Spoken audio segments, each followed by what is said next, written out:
ऐसी अक्षरे रसिके यामध्ये नावाजलेली अनुवादित मराठी पुस्तकं याविषयी आपल्याशी संवाद साधत आहेत भावेश ब्राह्मणकर. कार्यक्रम आहे ऐसी अक्षरे रसिके.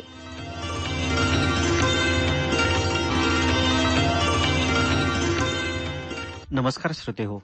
ऐसी अक्षरे रसिके या कार्यक्रमात मी भावेश ब्राह्मणकर आपल्या सर्वांचं स्वागत करतो. नावाजलेली अनुवादित मराठी पुस्तके या विशेष मालिकेत आज आपण जाणून घेणार आहोत ते अग्निपंख या पुस्तकाविषयी.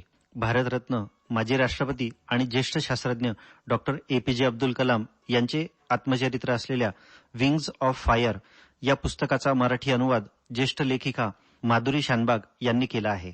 तामिळनाडूमधील रामेश्वरम या छोट्या धर्मक्षेत्री एका अशिक्षित नावाड्याच्या घरात 1931 मध्ये अब्दुल कलाम यांचा जन्म झाला. तेव्हापासून ते थेट भारतरत्नपर्यंतचा त्यांचा जीवन प्रवास खरोखरच विलक्षण आहे. या आत्मचरित्रात त्यांनी एका बाजूने आपल्या आयुष्यातील व्यक्तिगत आणि व्यावसायिक संघर्ष चितारला आहे.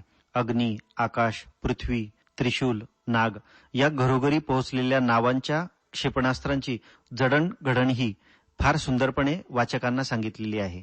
हे पुस्तक केवळ डॉक्टर अब्दुल कलाम यांचे आत्मचरित्र नसून स्वतंत्र भारताच्या तंत्रज्ञानविषयक लढाईचे एक स्पंदन आहे. जागतिक शस्त्र स्पर्धेच्या राजकारणाची आणि विज्ञानाची ती कहाणी आहे. तसेच स्वयंपूर्ण होण्यासाठी आपल्या देशाने केलेल्या संघर्षाचे ते मनोहारी खंडकाव्यही आहे. या पुस्तकाची सुरुवात त्यांनी मातापित्याला स्मरून केलेली आहे. अथर्व वेदातील ओळींद्वारे सुरुवातीलाच ते सांगतात, ही पृथ्वी देवाची आहे, हे अफाट असीम आकाश त्याचेच आहे.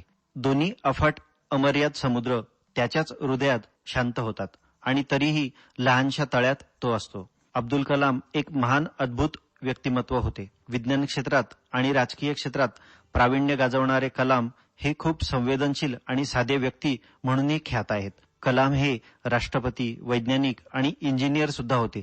त्यांचे प्रेरणादायक विचार आजही भारतातच नव्हे तर संपूर्ण जगात अत्यंत लोकप्रिय आहेत. अब्दुल कलाम हे आपल्या कामाप्रती ध्येयनिष्ठ होते. त्यांच्यासाठी कोणतीही वेळ ही कामाचीच वेळ असे. ते आपला अधिकाधिक वेळ कार्यालयातच घालवत असत. त्यांच्या विचारांसोबत त्यांची पुस्तकेही प्रचंड लोकप्रिय आहेत. त्यांनी अग्नी आणि पृथ्वीसारखे क्षेपणास्त्र स्वदेशी पद्धतीने बनवले. अतिशय सहजतेने आणि फार सोप्या भाषेत या पुस्तकाची मनोहर्षक शब्दात मांडणी आहे. आयुष्यात यशस्वी होण्यासाठी 3 महत्वाच्या गोष्टी समजून घ्याव्यात. पहिली म्हणजे माणसाला दृढ इच्छाशक्ती हवी, दुसरी तिचा ध्यास घ्यायला हवा आणि तिसरी म्हणजे ती पूर्ण होईल असा मनात दृढ विश्वास हवा. हे या पुस्तकातून समजते. कलाम म्हणतात की प्रत्येक माणूस स्वतंत्रपणे दुसऱ्यापेक्षा वेगळा असतो, तरीही त्या सर्वांना बांधणारा एक दैवी अंश प्रत्येकात असतो. संकटे आली, दुःख भोगावी लागली तरी माणसाने धीर सोडू नये. न घाबरता संकटांना सामोरे जावे. आपल्या दुःखांना समजून घ्यायचा प्रयत्न करावा. संकटे माणसाला आत्मपरीक्षण करण्याची संधी देतात, असा संदेश या पुस्तकाद्वारे मिळतो. जागतिक शस्त्र स्पर्धेच्या राजकारणाची आणि विज्ञानाची कहाणी या पुस्तकात आहे.